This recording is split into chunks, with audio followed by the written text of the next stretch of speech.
नमस्कार साथियों, स्वागत है आप सभी एस्पिरेंट्स का इस आइकॉनिक एस्पिरेंट पे। साथी कैसे हैं आप लोग? आशा करता हूँ कि सभी लोग अच्छे होंगे और इस एनसीईआरटी के सीरीज को आप बहुत ज़्यादा पसंद कर रहे होंगे। प्यारे साथी, एनसीईआरटी की सीरीज में जो कि क्लास 6 का हम पूरी तरह से हिस्ट्री का जो बुक है आपका कंप्लीट कर चुके हैं। ठीक है, आज से हम स्टार्ट करने जा रहे हैं आपका क्लास 6 का पॉलिटी का बुक कह लें या फिर हम सिविक्स का बुक कह लें। ठीक है, तो ये हम आज से स्टार्ट करने जा रहे हैं। वैसे ही याद रखिएगा साथी कि हिस्ट्री का जो क्लास 6 का बुक है उसमें बहुत सारे चैप्टर हैं, लेकिन सभी चैप्टर को नहीं पढ़ना है। जहाँ आप सभी को जब एनसीईआरटी आप पढ़ते हैं उसके बाद वही सेम आपको चीज़ स्टैंडर्ड बुक में देखने को मिलेगा। वही चैप्टर थोड़ा सा डिफाइन करके दिया गया है, वही चीज़ हम यहाँ पे क्या कर रहे हैं, कवर कर रहे हैं। क्योंकि आपको क्लास 6 का एग्ज़ाम पास नहीं करना बल्कि अपर लेवल का एग्ज़ाम पास करना है, जहाँ पे अपर लेवल के क्वेश्चन बनते हैं। ठीक है, और इसी क्रम में हम जो बात करने जा रहे हैं, आज से आपका पॉलिटी स्टार्ट हो रहा है क्लास 6 का। एक एक करके सारा बुक आपका पूरा एनसीईआरटी इस चैनल पे पहली बार समाप्त होने वाला है। अब तक का यह पहला यूट्यूब चैनल शायद होगा जो कि 6 से लेकर आपका 12 तक एक एक चैप्टर पूरा कंप्लीट होगा। चाहे हम बात करें हिस्ट्री की, चाहे हम बात करें पॉलिटी की, या फिर हम बात करें ज्योग्राफी की। साथ में जो टीजीटी पीजीटी वाले विद्यार्थी हैं उनके लिए हम जल्द ही हिंदी का और आपका पॉलिटिकल साइंस का क्लासेस लेकर आ रहे हैं। तो साथी, यह जो क्लास है, यह जो चैनल है, आप सभी के लिए बहुत इम्पॉर्टेंट है। थोड़ा सा इस चैनल को कोशिश कीजिए कि अधिक से अधिक विद्यार्थियों तक पहुंच पाए, ताकि वो भी विद्यार्थी जो कि कहीं ना कहीं किसी कंपटीशन एग्जाम की तैयारी कर रहे हैं वो इस चीज़ को समझ पाएँ। तो चलिए आज से हम शुरू करते हैं। देखिए, आपके सामने एक छोटा सा चैलेंज है। इस चैलेंज को हो सके तो आप स्वीकार करिएगा, अगर ना हो सके तो आप कमेंट में ज़रूर बताइएगा। कह रहे हैं क्या, इस प्रकार एनसीईआरटी आपने कभी नहीं पढ़ा होगा, जो कि यह छोटा सा एक चैनल कह लें या फिर आप जो समझ लें। ठीक है, किस प्रकार से, चलिए देखते हैं। आप पहले भी अगर एनसीईआरटी जो हिस्ट्री का आप लेक्चर देखोगे तो शायद आपको पता होगा कि मेरे पढ़ाने का तरीका। इसमें हम सबसे पहले आपको तो यह बताते हैं कि एनसीईआरटी में आपको सीखना क्या है, जो कि बहुत कम आपको शायद बताता होगा कोई। पूरा एनसीईआरटी नहीं पढ़ना है, याद रखेगा। हम क्या बोले, आपको क्लास 6 का, क्लास 7 का क्लास का एग्ज़ाम नहीं देना है, बल्कि आपको कंपटीशन एग्ज़ाम देना है। तो आपको एनसीईआरटी से क्या सीखने को मिलेगा, 6 के एनसीईआरटी आप क्यों पढ़ेंगे, 7 के एनसीईआरटी क्यों पढ़ेंगे, 8 के एनसीईआरटी क्यों पढ़ेंगे। देखिए, यहाँ जो अगर हम बात कर ले क्लास 6 की पॉलिटी का जो बुक है, इसमें आपको क्या सीखने को मिलेगा। तो सबसे पहले विविधता की समझ, कि विविधता क्या है, विविधता के क्या लाभ हैं और क्या इसके कारण हैं। उसके बाद हम यह भी अध्ययन करेंगे कि भारत में जो विविधताएं हैं यह किस प्रकार से है। ठीक है, उसके बाद यह विविधता में एकता क्या है, इसको समझेंगे, जो कि अंतिम रूप से आप यहाँ पे समझ पाएंगे कि भारत जो है विविधता में एकता होने के बावजूद भी इतना सुंदर अपना देश कैसे है, इतना भाईचारा कैसे है। ये सभी आप समझ पाएंगे, तब आपका नज़रिया कुछ और बदलेगा। तो चलिए स्टार्ट करते हैं इस टॉपिक को। सबसे पहले साथी यहाँ पे ध्यान दीजिएगा, विविधता क्या मतलब बताने का कोशिश किए हैं हम। देखिए, ये सारा का सारा जो है एनसीईआरटी का एक एक लाइन लिया गया है। तो आप, उम्मीद करते हैं आपसे कि अगर आपके पास बुक हो तो आप एक बार खोल लीजिए, ताकि आपको पता चले कि जो हम बता रहे हैं ऑथेंटिक चीज़ें आपको बता रहे हैं। लोगों के बीच धर्म, भाषा, खान पान आदि के आधार पर जो होने वाली विभिन्नताएं होती है, इसी को तो हम क्या कहते हैं, विविधता कहते हैं। ठीक है, भिन्नता कहते हैं, अपने शब्दों में याद रखिएगा। एक आदमी किसी एक धर्म को मानता है तो दूसरा आदमी किसी अन्य धर्म को मानता है, जो कि आसपास आप कहीं ना कहीं इस चीज़ को महसूस कर पा रहे होंगे। आप जहाँ पे रहते हैं, जिस मोहल्ले में रहते हैं, जिस शहर में रहते हैं, जिस गांव में रहते हैं, ऐसा तो नहीं होगा कि वहाँ पे सभी लोग एक ही होंगे, ऐसा कतई भी नहीं होगा। तो ये क्या है, विविधता है। अलग अलग लोग अलग अलग भाषा बोलते होंगे, यह भी क्या है, विविधता है। समझिएगा, आगे बढ़ते हैं। एक ही भाषा बोलने वाले लोगों में भी अलग अलग क्या होते हैं, तो उच्चारण होते हैं। यह भी आप देख पाएंगे विविधता का एक प्रमुख कारण। उत्तर भारत की अगर हम बात कर लें तो अधिकतर जो राज्य हैं वहाँ पे लोग क्या बोलते हैं, हिंदी बोलते हैं। ये तो आपको पता होगा ना कि उत्तर भारत की अगर हम बात कर लें, एग्जाम्पल के माध्यम से समझिएगा, तो ये वाला जो क्षेत्र है यहाँ क्या बोला जाता है, तो अधिकतर जो राज्य है यहाँ पे हिंदी बोला जाता है। वहीं आप दक्षिण की ओर बढ़ते हैं तो यहाँ क्या बोला जाता है, तमिल बोलते हैं, मलयालम बोलते हैं, कन्नड़ बोलते हैं। वहीं आप उत्तर पूर्व की ओर बढ़ते हैं तो इधर क्या बोला जाता है, नागालैंड का अलग भाषा है, आपका मणिपुर का अलग भाषा है। इस प्रकार से आप समझ पा रहे होंगे कि एक ही देश में अलग अलग भाषा के आधार पर भी कैसे विभिन्नताएं देखनी पड़ती है। लेकिन उत्तर प्रदेश के लोगों को हिंदी, मध्य प्रदेश के लोगों को हिंदी अलग अलग नहीं होती है। यहाँ पे समझिएगा, थोड़ा सा यहाँ पे छूट गया है जो कि यहाँ पे आपको समझना है, ठीक है। क्या कहता है यहाँ, लेकिन उत्तर प्रदेश के लोग हैं इनकी हिंदी और मध्य प्रदेश के लोग की हिंदी जो है यह अलग नहीं होती है, लेकिन यहाँ अलग होती है। थोड़ा सा नहीं छूट गया है तो समझिएगा बातों को। आगे बढ़ते हैं, देखिए ध्यान से सुनिएगा, ये सारा चीज़ जो है आपका एनसीईआरटी का लाइन है। लोग खान पान में भी विभिन्नताएं देखने को मिलती है। आप देखेंगे कि दक्षिण भारत की अगर हम बात कर ले तो इधर का खान पान कुछ अलग है। वहीं हम पश्चिम भारत की बात करें तो इधर का खान पान अलग है। आप कोलकाता अगर पूर्व की बात करें तो यहाँ देखेंगे आप कोलकाता हो गया या फिर दूसरे राज्य, तो यहाँ पे जो खान पान है थोड़ा सा अलग है। वहीं आप मध्य भारत की बात करें जैसे बिहार हो गया, उत्तर प्रदेश हो गया, तो यहाँ के जो खाना है वो अलग है। जैसे दाल भात चोखा हो गया, आपका लिट्टी चोखा हो गया, ये सभी जो है प्रमुख खाना है यहाँ के। तो इस प्रकार से आप समझ पा रहे होंगे, कुछ लोग शाकाहारी भोजन करते हैं तो कुछ लोग मांसाहारी करते हैं, ठीक है। गुजरात के अधिकतर लोग जो है ये क्या हैं, शाकाहारी हैं, परंतु आप पश्चिम बंगाल में देखेंगे तो यहाँ के जो लोग हैं ये क्या हैं, मांसाहारी हैं। मतलब क्या है, रहन सहन भी अलग है, खान पान भी अलग है और भाषा भी अलग है। आगे बढ़ते हैं, और क्या विभिन्नताएं हैं यहाँ देखिएगा। ये तो आप विभिन्नताएं समझ गए कि विभिन्नता क्या होता है, मतलब हर प्रकार से लोग जो है अलग अलग प्रकार की उसकी दैनिक जीवन होती है, कार्य प्रणाली होती है, संस्कृति होती है, कुछ भी कह लें, ठीक है। ये विभिन्नता होते हैं। इसका लाभ क्या है, तो विविधता से जीवन में कई लाभ हैं। जैसे विविधता से हमारे जीवन में कई रंग आ जाते हैं। हम संस्कृति के भिन्न पहलुओं और प्रकारों को सम्मान करना सीखते हैं। साथ में यह भी याद रखना है कि विभिन्नता के कारण हम अलग अलग दृष्टिकोण से सोचना और सीख लेते हैं, ठीक है। क्या करते हैं, अलग अलग दृष्टिकोण से सोचना सीख लेते हैं। यदि विभिन्नता नहीं होती तो जीवन में क्या होता, तो दबाव हो जाता, ठीक है। तो यहाँ पे आपको समझाने का प्रयास किया गया है कि विभिन्नताएं क्यों है। आप लोग सोचते होंगे कभी कभी, ऐसा सभी के मन में आता है, कोई जाति के धर्म पे बात कर ले, कोई धर्म के नाम पे ले लेता है, तो कोई किसी तरह से, कोई किसी तरह से। तो कभी कभी आप देखते होंगे ये चीज़, आपको स्टूडेंट के ध्यान नज़रिए से देखना है कि आप ऐसा कभी कभी देश में देखते होंगे, कोई राजनेता किसी धर्म को भड़का दिया, तो वहाँ पे आप क्या देखते होंगे, कभी कभी विभिन्नताएं देखने को मिलती होगी शायद। या फिर हम कह ले, कभी कभी आपको यह भी देखने को मिलता होगा कि क्षेत्रवाद, ठीक है, क्षेत्र के, जैसे कोई विद्यार्थी बिहार का है,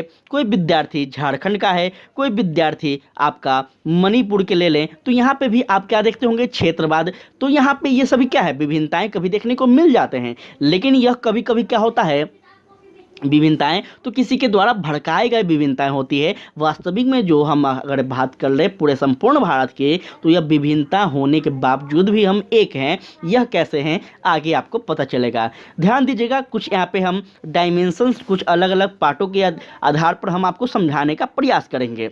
देखिए, विभिन्नता दो मुख्य कारण से प्रभावित होते हैं, एक तो ऐतिहासिक कारण से और दूसरा भौगोलिक कारण से। हम अभी आपको जस्ट क्या बताएं कि क्षेत्रवाद भी कभी कभी देखने को मिलता है कि विभिन्नता में क्षेत्रवाद भी बहुत बड़ा एक क्या करता है, रोल अदा करता है, ठीक है। और ऐतिहासिक कारण तो होता ही है कि उस क्षेत्र का अपना एक ऐतिहासिक कारण, ऐतिहासिक कुछ होते हैं, उसके संस्कृति कुछ होते हैं, तो यह भी आपको देखने को मिलेगा। आगे बढ़ते हैं और समझते हैं इन पहलुओं को। देखिए ध्यान से कि विविधता पर भूगोल का क्या प्रभाव है, बहुत इंपॉर्टेंट है। हम आपको बता रहे हैं, हम एनसीईआरटी में भी आपको कोशिश किए थे कि आपको एनसीईआरटी जब आप पढ़ो तो आप सिर्फ इतिहास को नहीं पढ़िए, आप सिर्फ पॉलिटी को नहीं पढ़िए, बल्कि इसमें हर तरह के पहलुओं को जोड़कर पढ़िए। और यहीं से आपको क्या होगा, मेंस लिखने में फ़ायदा होगा। जो विद्यार्थी सिविल सर्विस का तैयारी कर रहे हैं और जो विद्यार्थी वनडे एग्जाम का तैयारी कर रहे हैं, उनको फैक्ट मिलेगा।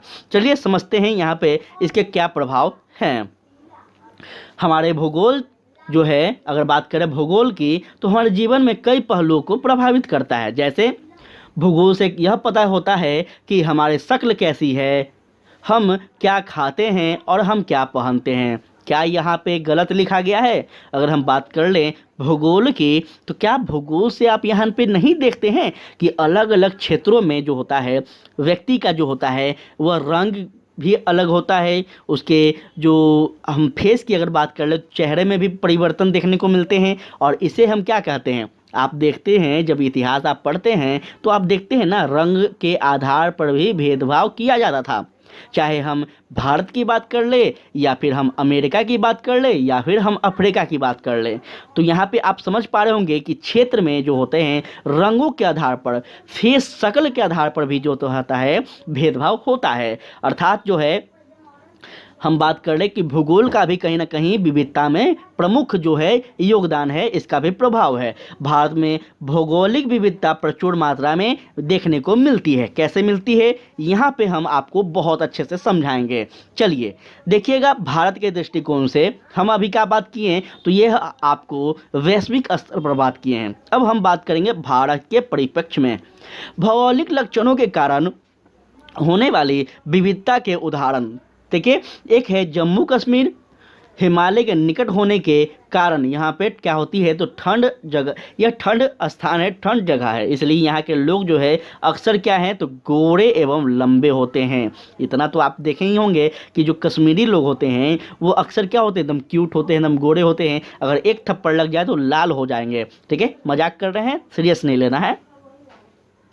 वहीं अगर हम बात करें ठंड या का क्या, तो ठंडी जलवायु के कारण क्या होते हैं, ये लोग जो होते हैं गर्म कपड़े पहनते हैं। तो आप यहाँ पे क्या देखें, दो चीज़ बदलाव देखें। एक तो यहाँ के भौगोलिक जो वातावरण है, यहाँ के पर्यावरण है, इस कारण से क्या है, तो यहाँ पे इनके जो कलर है, इनका जो जो हम कह लें फेस है, इसमें बदलाव देखने को मिल रहे हैं। उसके बाद इनके जो वेशभूषा है, कपड़े पहनने के जो तरीका है, इसमें भी बदलाव देखने को मिल रहा है। आगे बढ़ते हैं।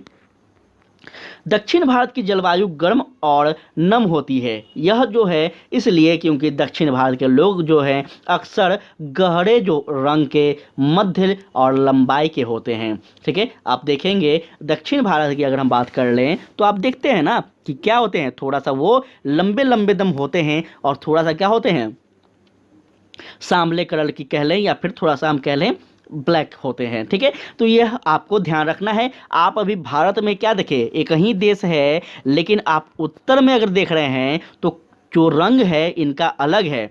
दक्षिण में आप जाते हैं तो यहाँ के व्यक्ति का रंग अलग है। यहाँ पे आपको विविधता दिखा कि नहीं दिखा? बिल्कुल दिखा होगा। यहाँ के लोग चावल खाते हैं तो उनके अधिकतर व्यंजन में नारियल का इस्तेमाल होता है। क्या यह भी आपको डिफरेंसेस पता है कि नहीं पता है? बिल्कुल पता होगा। आगे बढ़ते हैं। इतना हम आपको डिफरेंसेस दिखा रहे हैं तो आप समझ पा रहे होंगे कि आपको एनसीईआरटी कितना बेहतर ढंग से समझाने का प्रयास कर रहा है। यहाँ पे पूरा चैप्टर में बस आपको एक शब्द समझना है, वो क्या है, तो विविधता। ठीक है, क्या समझना है? विविधता के बारे में समझना है। बाकी आपको यहाँ पे इतना सारा जो लिखा गया है ये बस एग्जाम्पल है।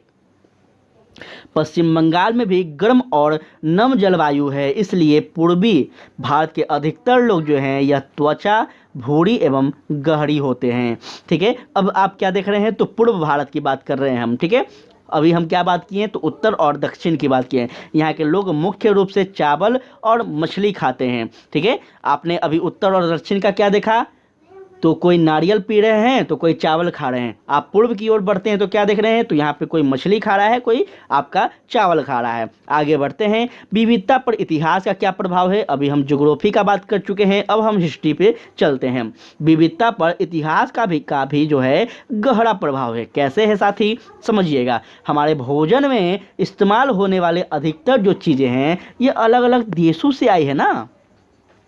आप जब पढ़ेंगे यूरोपीय कंपनी का आगमन, तो आप वहाँ पे देखेंगे ना कि सिर्फ यूरोपीय कंपनी जो भारत आई है, तो ऐसा थोड़ी ना है कि सिर्फ भारत से ही वो माल लेकर जा रही है। नहीं, वो भारत से माल लेकर जा रही है, विदेश में, अपने देश में, अपने यूरोप में वो बेच रहा है, लेकिन वहाँ का जो माल है यहाँ लेकर भी आ रहा है। ठीक है ना, तो यहाँ पे आपको समझना है। आगे बढ़ते हैं, जिसमें सबसे प्रमुख आता है आलू, टमाटर, लाल मिर्च और कई अन्य सब्जियां अलग अलग देशों से आई है। आगे बढ़ते हैं। अच्छा, यहाँ पे एक चीज़ याद रखिएगा, ये आलू जो है कहाँ से आया है, आपसे प्रश्न पूछा जाएगा तो आपको याद रखना है यह पुर्तगाल से आलू आया है। ठीक है, चलिए ध्यान दीजिएगा, थोड़ा सा जीके बता देना जरूरी होता है कहीं कहीं। आदि काल में भी अगर हम बात कर ले तो आदि काल में ही लोग एक जगह से दूसरी जगह की यात्रा करते रहे हैं। आप कल परसों जो एनसीईआरटी हिस्ट्री पढ़ रहे थे तो हम आपको क्या बताएं, आप देखे होंगे कि सिंधु घाटी सभ्यता से ही आपको देखने को क्या मिला कि जो उस नगर के जो लोग थे, उस सभ्यता के जो लोग थे, वो विदेशी व्यापार, विदेशों से उनका व्यापारिक संबंध था। आपने पढ़ा हो कल के लेक्चर में कि मिस्र के साथ व्यापार था, मेसोपोटामिया के साथ व्यापार था। तो यहाँ पे आप ये चीज़ ध्यान रखिएगा, अधिकतर लोग जो हैं यह व्यापार के लिए यात्रा करते थे, लेकिन कुछ लोग तीर्थ करने के लिए भी यात्रा करते थे। ऐसे लोग अपने साथ अपना खान पान, पोशाक, संस्कृति और धर्म को भी लेकर जाते थे। चलिए बढ़ते हैं आगे। चलिए यहाँ ध्यान दीजिएगा, स्थानीय लोग इनमें से कुछ बातों का समावेश अपने जीवन में कर लेते थे। जैसे आप समझ पा रहे होंगे, यहाँ पे हम समझाने का कोशिश करते हैं जैसे आप समझते हैं। अगर हम बात कर ले अभी कि आप उत्तर साइड सॉरी पूर्व साइड आप देखते हैं तो पूर्व साइड में जो अपना देश है, क्या है, कौन सा देश है अपना पड़ोसी, जल्दी आप लोग बताइए। बांग्लादेश है। ठीक है, तो बांग्लादेश से अधिकतर आप देखते होंगे कि बंजारे जो हैं ये भारत में प्रवेश करते हैं। ठीक है, जब भारत में वो प्रवेश करते हैं तो बहुत सारे संस्कृति अपने देश के लेकर आते होंगे। जब वहाँ पे भारत के किसी क्षेत्र में वो बस जाते हैं तो फिर वहाँ के संस्कृति, वहाँ के कल्चर को वो स्वीकार करते हैं। और बहुत सारे संस्कृति है कि अपने जो देश क्या है वो भी यहाँ पे लागू करते होंगे। फिर इनके आसपास में जो लोग हैं वो भी इस संस्कृति को देखता होगा, अपनाता होगा धीरे धीरे, और उसके आसपास में ये भी लोग अपनाते होंगे। तो यही क्या है, यही आप इतिहास पढ़ रहे हैं ना कि दूसरे जगह के जो लोग आते हैं वो अपना संस्कृति यहाँ पे छोड़ देते हैं और कुछ यहाँ के संस्कृति को अपना लेते हैं। और ऐसे ही देखते देखते क्या हुआ साथी, विविधता अपने भारत में देखने को मिल रहा है। ठीक है ना, चलिए आगे बढ़ते हैं। इस तरह से लोग क्या हैं, तरह तरह के भोजन और पोशाक का इस्तेमाल करते हैं। कई लोग ने धर्म को भी अपना लिया है। तो लद्दाख एवं केरल के उदाहरण दिए गए हैं जो कि इस बात का क्या करता है, स्पष्ट करता है। एक एनसीईआरटी में आपको उदाहरण के स्वरूप में समझाया गया है लद्दाख और केरल के बारे में। लद्दाख कहाँ है, तो आपको सबसे बेहतर ढंग से अगर हम बात कर ले तो आपको पता ही होगा कि लद्दाख जो है यह अपना भारत का उत्तरी है। ठीक है, ये कहाँ है, उत्तर में है। और केरल जो है यह सबसे दक्षिण में है। तो चलिए समझते हैं। लद्दाख जो है यह ठंडा मरुस्थल है जो कि कश्मीर के पूर्वी भाग में स्थित है। यहाँ पर साल में अधिकांश दिनों में बर्फ छाई रहती है, इसलिए यहाँ के जो नाम मात्र की खेती होती है। और यहाँ का मुख्य जो पेशा है यह क्या है, तो भेड़ है, बकरी चलाना है, याक पालना है, ये सभी है। ठीक है, आप किसके बारे में पढ़ रहे हैं, लद्दाख के बारे में। अभी समझिएगा कि डिफरेंसेस क्या है। इन जानवरों के दूध और मांस से ये लोग क्या करते हैं, तो अपना काम चलाते हैं। इन जानवरों के बालों से ये लोग जो है ऊन बनाते हैं और इसे बेचते हैं।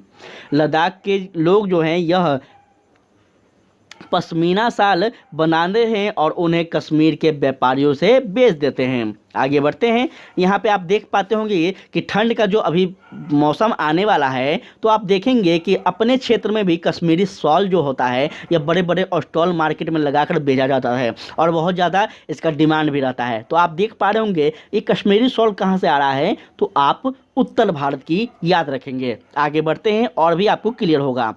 प्राचीन काल से ही लद्दाख जो है यह महत्वपूर्ण व्यापार का मार्ग रहा है और इसलिए दुनिया के अलग अलग कोनों से यात्री यहाँ पे क्या करते हैं, यात्रा करने, यहाँ पे व्यापार करने आते रहे हैं। इन लोगों का लद्दाख के लोग से संपर्क हुआ और इसलिए इस क्षेत्र में इस्लाम धर्म के सैकड़ों साल पहले क्या हुआ, उदय हुआ, आकर बस गए हैं।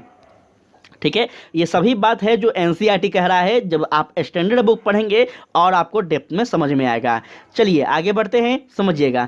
आज भी इस क्षेत्र में मुसलमानों की अच्छी खासी क्या है, आबादी है, ये बात सत्य है। इस क्षेत्र में बौद्ध धर्म के अनुयायी की भी अच्छी संख्या है। और आगे बढ़ते हैं, समझिएगा। अब हम बात करेंगे केरल में। ठीक है, हमने अभी क्या बात किया, लद्दाख में। लद्दाख में क्या समझे आप, वहाँ पे धर्मों की बात की गई है। कौन धर्म है, तो इस्लाम धर्म है। कौन धर्म है, बौद्ध धर्म है।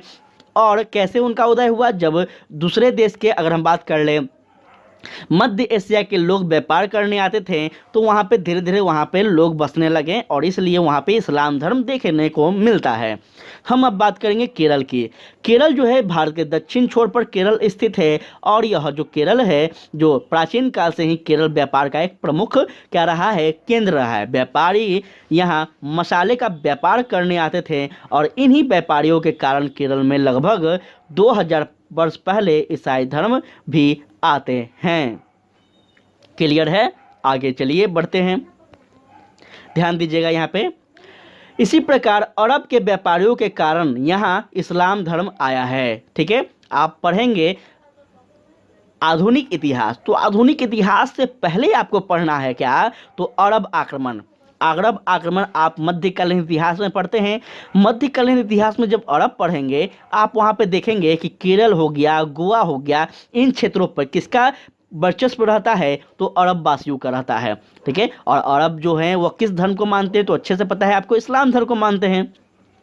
तो जो अरब आए तो यहाँ पे अपने धर्म का प्रचार प्रसार किए। तो यहाँ पे आप देख पा रहे होंगे कि विविधता का कारण क्या है। इतिहास के माध्यम से यूरोप में और भारत के बीच समुद्री मार्ग ढूंढने वाला पहला जो व्यक्ति था, यह पुर्तगाली था जिसका नाम वास्को डी गामा था। यह कब आया था, तो आप याद रखेंगे 1458 ईस्वी में आया था। अगर पूरी तरह से हम अगर बात कर ले तो याद रखेंगे 20 मई 1458 को आया था। कहीं कहीं में आपको 17 मई देखने को मिलेगा। ठीक है, तो इसके बारे में याद रखना है। और यह व्यापारी जो आया था, इसका जहाज केरल में ही आया था। केरल में कहाँ आया था, यह भी आपसे प्रश्न पूछे जाएंगे। तो केरल में कालीकट बंदरगाह एक है, वहां पे आया था। ठीक है, उसके बाद भारत में यूरोपीय संस्कृति आई। जैसे अब बात करते हैं, ये तो आपका व्यापार करने आता है। ठीक है, जब आप पढ़ेंगे आगे तो आपको समझ में आएगा। यहाँ पे हम थोड़ा कहानी आपको समझाते हैं। यह जो कंपनी है, यह जो विदेशी कंपनी है, यह भारत में शुरू में बड़ी व्यापार करने आती है। लेकिन आपको पता ही होगा कि जो यूरोपीय कंपनी है, चाहे हम पुर्तगाल की बात कर लें या फिर ईस्ट इंडिया कंपनी की बात कर लें, यह जो कंपनी है यह पहले व्यापार के नाम पे आती है, फिर यहाँ पे राजनीतिक हस्तक्षेप करती है। और यहाँ तक कि आप पढ़ेंगे पुर्तगाल का एक गवर्नर था, उस गवर्नर ने क्या करता है, यहाँ तक कि वह यह अनाउंस कर देता है कि भारत में जो पुर्तगाली होंगे वह क्या करेंगे, तो भारतीय महिलाओं के साथ विवाह करेंगे और वैवाहिक संबंध स्थापित करेंगे ताकि उनका जनसंख्या जो है भारत में बढ़ सके। इस कारण से आप देख पा रहे होंगे कि किस कारण से वह भारत में बस पा रहे हैं। ठीक है, आगे बढ़ते हैं। इसलिए केरल में कई धर्मों को मानने वाले लोग रहने लगते हैं, जैसे कि यहूदी। अब जाहिर सी बात है कि वह जनसंख्या बढ़ा रहे हैं तो वही धर्म मानेगा। ईसाई धर्म मान रहे हैं, इस्लाम मान रहे हैं, हिंदू मान रहे हैं, बहुत सब धर्म है।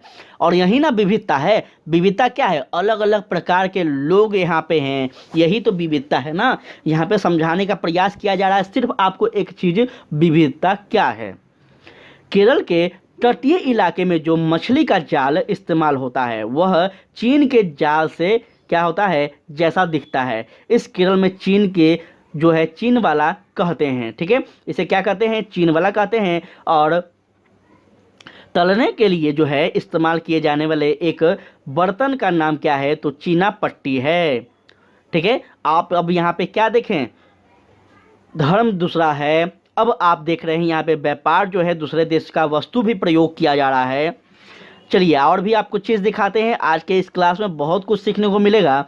इन चीज़ों से यह पता चलता है कि केरल और चीन का जो बीच बहुत सारा क्या है, पुराना संपर्क है। और यह संपर्क कैसा है, तो व्यापार का है। कैसा है, व्यापार का है। मतलब आप क्या समझ रहे हैं, विविधता का मतलब आप क्या समझें, धर्म के आधार पर है, खान पान के आधार पर है, जाति के आधार पर देखेंगे आप, आगे चलकर आप रंग के आधार पर देखेंगे, आप भाषा के आधार पर देखेंगे, आप वस्तुओं के आधार पर देखेंगे, हर चीज़ के आधार पर देखेंगे। अब हम क्लियर करते हैं आपको यहाँ पे कि भारत में जो विभिन्नता है कैसे है और क्या है। भारत जो है आपको पता होगा कि भारत जो है ये विभिन्नताओं से भरा एक देश है।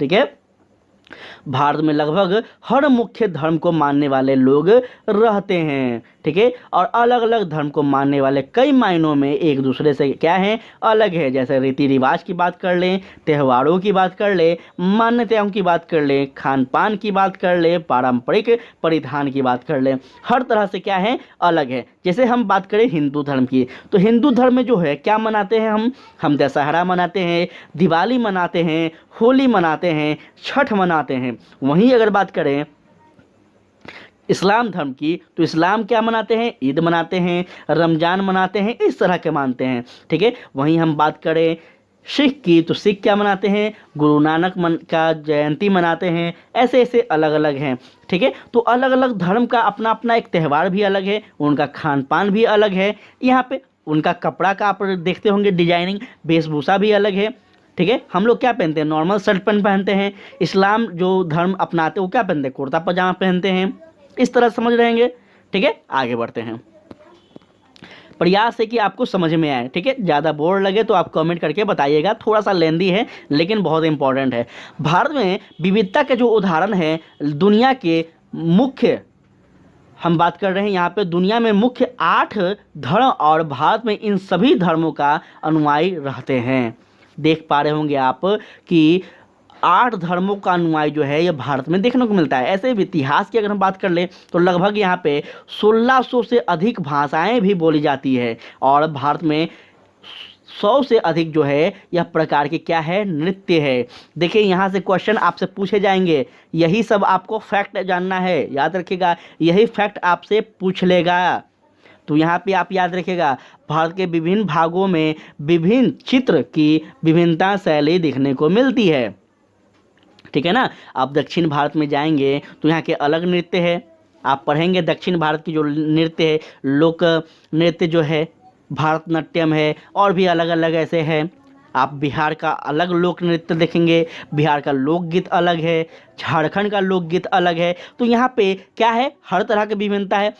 पहला कौन सा विभिन्नता, खान पान, दूसरा विभिन्नता वेशभूषा, तीसरा विभिन्नता वहाँ पे भाषा, चौथा विभिन्नता वहाँ पे जो कला संस्कृति है, पांचवा विभिन्नता, बहुत सारे विभिन्नता ऐसे तो हम आपको लाइन लगा देंगे गिनवा कर।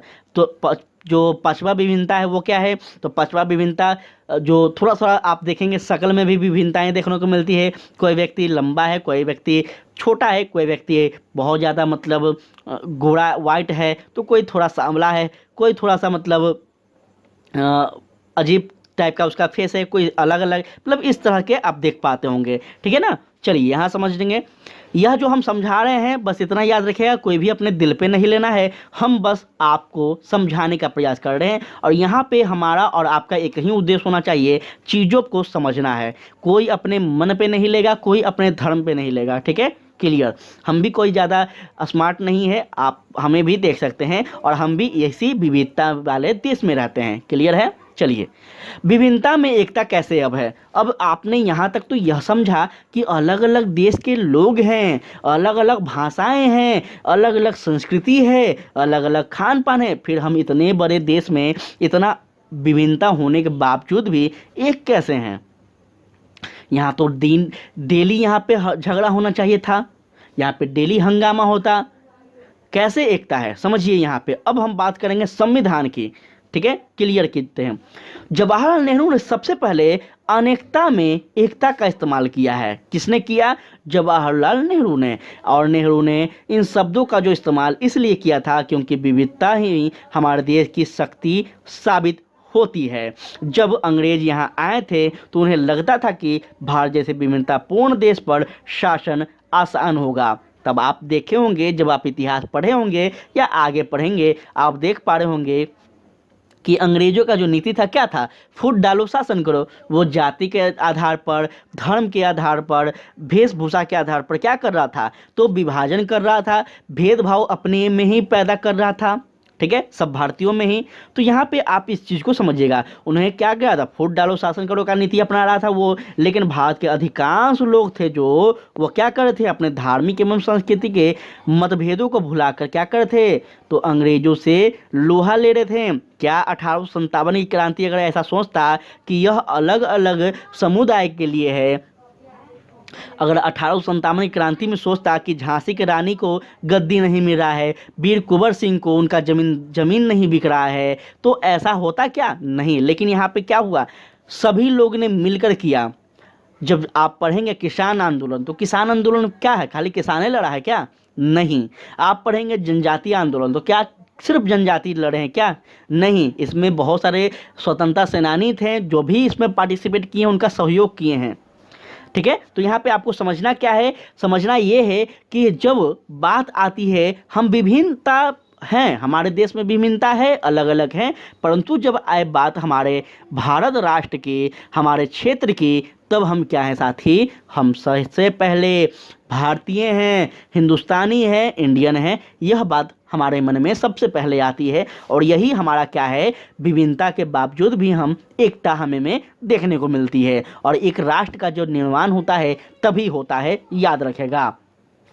अनेकता में एकता के कारण ही हम लोग अंग्रेजी राज को यहाँ से क्या करें, उखाड़ने में सफल हुए। ठीक है, क्या अगर हम बात कर लें कि क्या कुछ मुख्य व्यक्तियों की अगर हम बात कर लें, जिसमें महात्मा गांधी आते हैं, जवाहरलाल नेहरू आते हैं, सुभाष चंद्र बोस आते हैं, ऐसे कुछ महान मुख्य व्यक्तियों की अगर हम बात कर लें, तो क्या यह मुट्ठी भर व्यक्ति इस अंग्रेजी सरकार को उखाड़कर फेंक पाता? नहीं पाता। जब तक जन का समर्थन नहीं होगा, आप कुछ नहीं कर पाएंगे। और गांधी जी हों या फिर कोई भी लीडर हो, जब तक उसे क्या हो जाएगा, तो जनता का समर्थन नहीं होगा, तब तक वह किसी भी शासन के विरोध में बड़ा एक क्रांति, बड़ा एक भूचाल पैदा नहीं कर सकती है। यह आप यहाँ पे समझ पा रहे होंगे कि विभिन्नता में एकता का तात्पर्य क्या है। ठीक है, आप यहाँ पे बेहतर ढंग से समझ पा रहे होंगे। भारत की खोज किताब में जवाहरलाल नेहरू ने, ध्यान दीजिएगा, बहुत इंपॉर्टेंट है, भारत की खोज किताब जो है, यह जवाहरलाल नेहरू का द्वारा लिखा गया किताब है। और यह किताब जो है, इसमें भारतीय एकता बाहर से थोपी हुई चीज़ नहीं, बल्कि यह बहुत गहरी है, जिसमें अंदर अलग अलग तरह के विश्वास और प्रथाओं को स्वीकार करने की भावना है। ये वेरी वेरी इंपॉर्टेंट है। और यह यकीन मानिए, अगर आपसे पूछ देगा कोई आयोग, कोई भी आयोग, तो आपका हालत ख़राब हो जाएगा एग्ज़ाम में।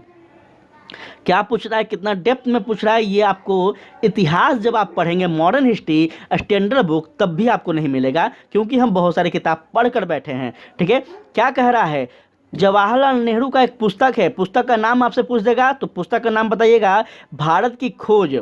इसमें क्या इन्होंने कह रहा है, तो यह कहते हैं कि भारतीय एकता जो है, यह बाहर से थोपी कोई चीज़ नहीं है, बल्कि यह बहुत ही गहरी है, जिसके अंदर अलग अलग तरह के विश्वास और प्रथाओं को स्वीकार किया गया है। ठीक है, और इस विविधता में हम पहचानना और प्रोत्साहित किया जाता है। चलिए ध्यान दीजिएगा, आगे लेक्चर आज का बहुत बड़ा होने वाला साथी, लेकिन पूरा देखिएगा। अलग अलग तरह के विश्वास और प्रथाओं को स्वीकार करने की भावना के कारण यह बहुत वर्षों में विकसित हुआ है। भारत हमेशा विभिन्न सभ्यता एवं संस्कृति को अपनाता रहा है, और सदियों से यहाँ के लोग जो है, यह विभिन्न तरह की आस्था में विश्वास रखते हैं।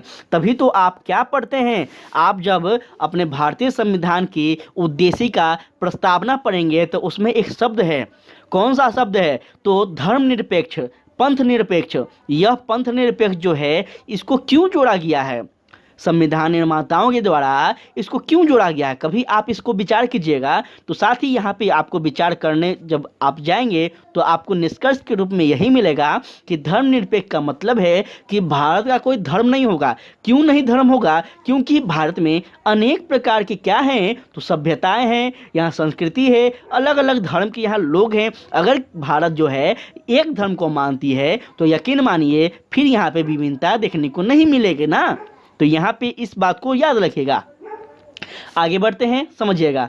आज भी हम कई संस्कृतियों का समावेश करते हैं, हम दुनिया के विभिन्न व्यंजनों को अपना रहे हैं, और हम दुनिया के अलग अलग भागों को क्या कर रहे हैं, तो पोशाकों को भी अपना रहे हैं। ठीक है, आप ठंड के मौसम में देखते होंगे कि बड़े बड़े हम जैकेट पहनते हैं। ये जैकेट कहाँ से आए हैं, अपने बिहार का तो नहीं है, अपने उत्तर प्रदेश का तो नहीं है, कहाँ से है, कश्मीरी का आप देखते हैं। कहाँ से देखते हैं आप, अमेरिका के, जब आप देखते हैं कि वहाँ पे जो फॉरेन में लोग हैं, ये बड़े बड़े जैकेट पहनते हैं, दम आधा पैर तक देखेंगे, आप कमर तक देखेंगे, तो ये कहाँ से लिया जा रहा है? दूसरे देशों से लिया जा रहा है ना। तो हम वहाँ के व्यंजनों को भी स्वीकार कर रहे हैं, हम वहाँ के पोशाकों को भी स्वीकार कर रहे हैं। देख पा रहे होंगे आप कि भारत का कई ऐसे व्यंजन है जो कि विदेश में, फॉरेन में बहुत ज़्यादा वह व्यंजन प्रचलित है। ये सब क्या है? तो हम वहाँ के चीज़ों को स्वीकार कर रहे हैं, वो हमारे चीज़ों को स्वीकार कर रहे हैं। इस तरह से क्या चलता है? विभिन्नताएं चलती है साथी, याद रखेंगे। और इस प्रकार से आपका आज का लेक्चर समाप्त होता है। प्रयास पूरी तरह से मेरा था कि आपको हम सिर्फ एक शब्द समझा पाएँ, वह क्या? तो विभिन्नता। ठीक है, क्या था? तो विभिन्नता आपको समझा पाएँ। विविधता क्या है? मेरा पूरी तरह से कॉन्सेंट्रेट था, प्रयास था कि चीज़ें समझ में आए। लेक्चर थोड़ा सा अगर लेंदी भी लग रहा हो तो आप प्लीज़ एक बार ना देखें, 2 बार देखें, लेकिन देखें। बहुत मेहनत करने के बाद यह चीज़ आपको प्रोवाइड करवाया जाता है। यह आप याद रखिएगा, भले ही 30-40 मिनट का वीडियो हो, लेकिन यह वीडियो बनाने के लिए, यह नोट्स बनाने के लिए कई दिनों का मेहनत होता है। ठीक है, तो मेरा प्रयास है कि आप सबको अच्छा लगेगा। कोई भी आपका फीडबैक हो तो प्लीज़ कमेंट में दीजिएगा। और साथ ही विनती है आपसे कि आप ज़रूर इसे शेयर करें, काफ़ी मेहनत लगता है। ठीक है, चलिए नेक्स्ट जो अपना चैप्टर होगा साथी, यह क्या होगा? तो विविधता एवं भेदभाव। ठीक है, यह भी महत्वपूर्ण चैप्टर है जो कि हम कल अध्ययन करेंगे। उम्मीद करते हैं आपको अच्छा लगा होगा, समझ में आया होगा। जय हिंद, जय भारत।